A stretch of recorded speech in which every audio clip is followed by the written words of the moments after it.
In today's episode of How It Works, we're going to tell you about one of the most dangerous and effective armament types in World of Warships, torpedoes.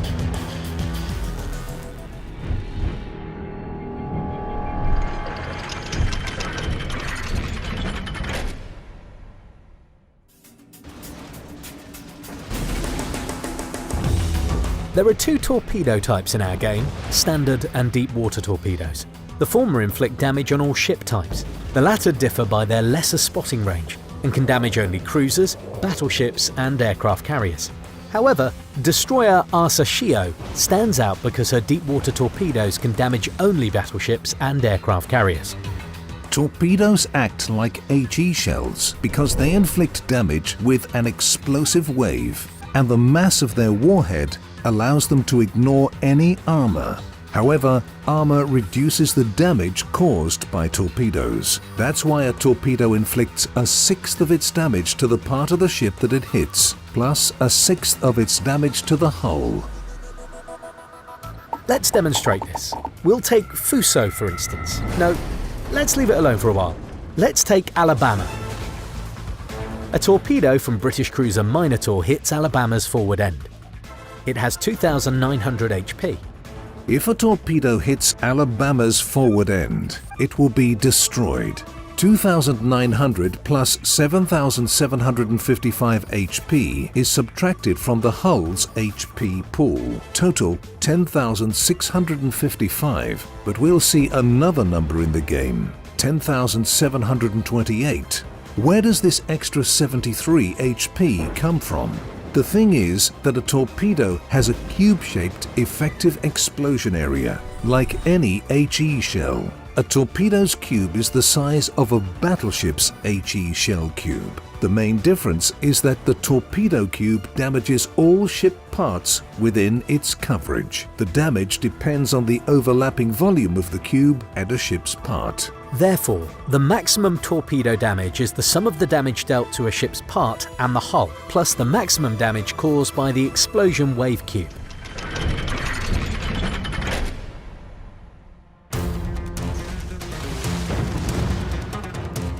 By the way, apart from subtracting the hull's HP, the torpedo cube inflicts damage on the ship's modules and can destroy them. The first to take a hit are magazines, engine rooms and steering gears. However, other modules may suffer as well. The torpedo explosion wave ignores any armor. Every subsequent torpedo that hits Alabama's forward end will inflict only half the maximum damage on the hull because the forward end is destroyed. After the hull's HP reaches zero, any torpedo that hits Alabama's forward end won't do any damage. But the ship will remain alive because it still has HP for the rear end, superstructure and casemate. That's why, on some really rare occasions, a destroyer can catch 5 torpedoes with its forward end at once and survive. Now let's see what happens if Minotaur launches a torpedo at Alabama's side. Right at the Citadel, total damage is 8,250. That's the maximum damage. That's because of the battleship's anti-torpedo protection. It's a specially structured underwater ship part that weakens the torpedo explosion energy and prevents it from damaging the most important compartments. The forward and rear ends don't usually have any anti-torpedo protection. That's why these parts receive maximum damage, while all ships, except for destroyers, have their central part equipped with anti-torpedo protection.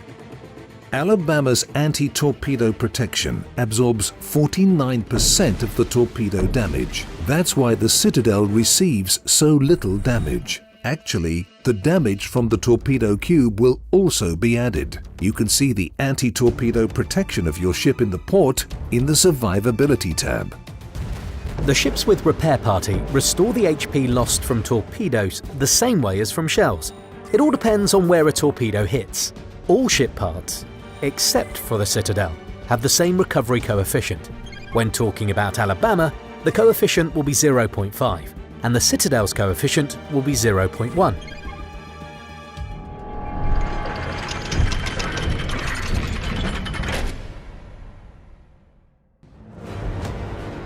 However, the explosion damage doesn't conclude the list of unpleasant torpedo hit consequences. With each hit, a flooding check is run. You'll find out how this mechanic works and what you should do to reduce the flooding risk in the next episode of our series. Now it's time to subscribe to our channel and click the bell so you won't miss our next video of how it works.